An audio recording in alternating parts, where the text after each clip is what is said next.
if you've been battling darkness in your consciousness, I'll tell you why this is actually a sign that you're actually alive and awake.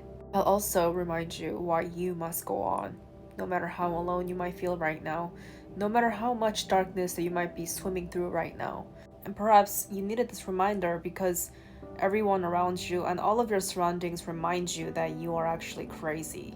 It's been feeling as though you've been screaming at the top of your lung into a dead end, into a wall that doesn't speak back to you.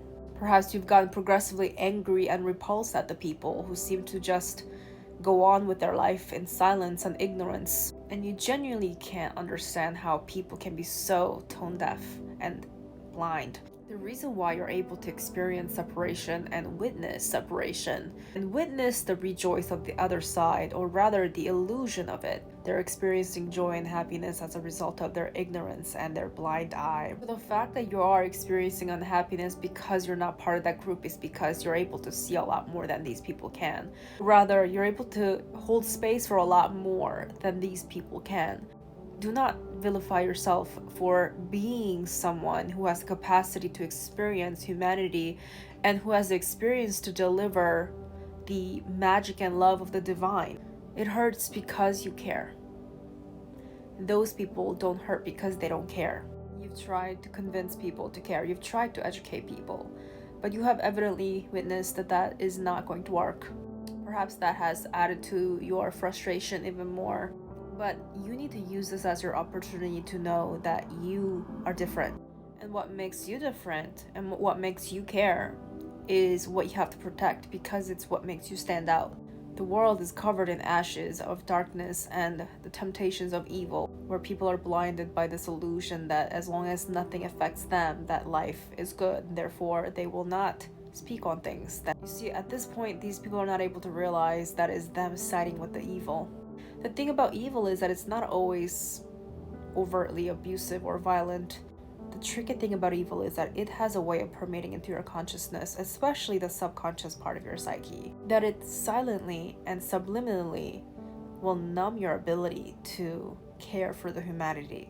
It will sometimes even give you the things that benefit you, and therefore it'll put you in this illusion of you are taken care of. The evil will also convince you to believe that the reason why you're taken care of right now is because you're the better species, that you're chosen, and therefore you must protect the peace. And this is very different from God's energy, guys. The God's energy, people who operate from God's energy, know that if you have more, it is because it is your time to stand for other people. That if you have a little bit of capacity to give to other people, it is because you have the opportunity to share that with other people. It's not to separate yourself, to put yourself in the position of superiority, to divide yourself from other people.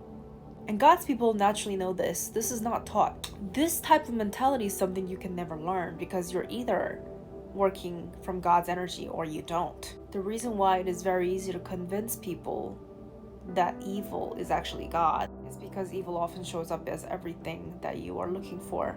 A dream come true in the form of material possessions and temporary happiness that you think will be permanent, that you think that you have to hold on to it tightly because you believe that ownership actually is a thing on this planet, not realizing that every experience that we have, every moment is a borrowed moment. Even the air that you breathe in, you must exhale out. Nothing is yours. Nothing is permanent. The only thing that will be permanent on this planet is the legacy you leave, the impact you make, the things you do for people, how you made other people feel.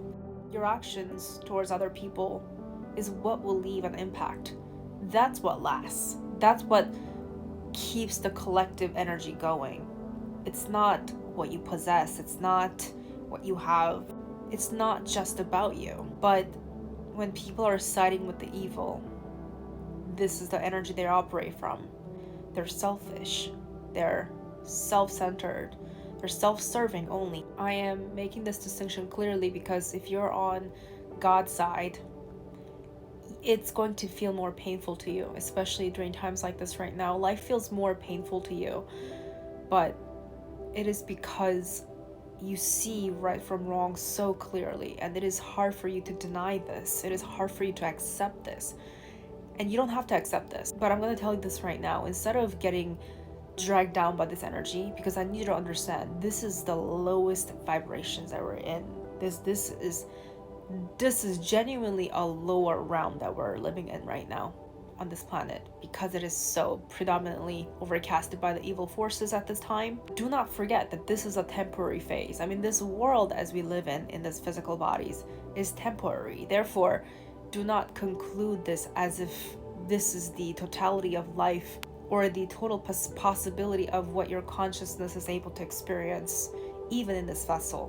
What I mean by that is, I want you to validate this pain that you're feeling, this suffering that you're witnessing, and while you stand in solidarity with those people who are getting martyred, I want you to know that all of this is temporary.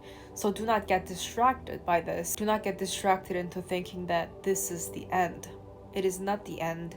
It is part of the process. It is part of the necessary process, this grand revolution that arises from people's hearts. And people like you, such as people who care, you matter. And you must go on and understand that if you don't take care of yourself at this time, your power will diminish. And that's exactly what they want. They want you to get tired. They want you to be exhausted. They want you to give up. They want you to basically give up. They want you to know that you don't stand a chance to speak your truth. But it is your duty to keep speaking your truth and keep affirming with yourself what your values are, what matters to you, and why it's important for you to speak for truth for other people and yourself. That being said, you must go on. You must stand up. You must also take care of yourself, because if you can't take care of yourself, you can't take care of other people. So you must take yourself seriously at this time. Do not be discouraged. Yes, it is very real. This disappointment is so real. This disgust, the anger you're experiencing while witnessing the humanity, it is so real. But you have a chance at changing this up. You have the opportunity to use that anger and channel this into a productive way. But do not give up on yourself. Do not exhaust yourself to a point where you lose hope for the humanity. The way humanity would become truly a lost cause is if people like yourself gave up. And that being said, if you would like to receive some guidance on what you need to be doing in your personal life and on your personal journey, you're welcome to book an appointment with me. I'll help you in a private session.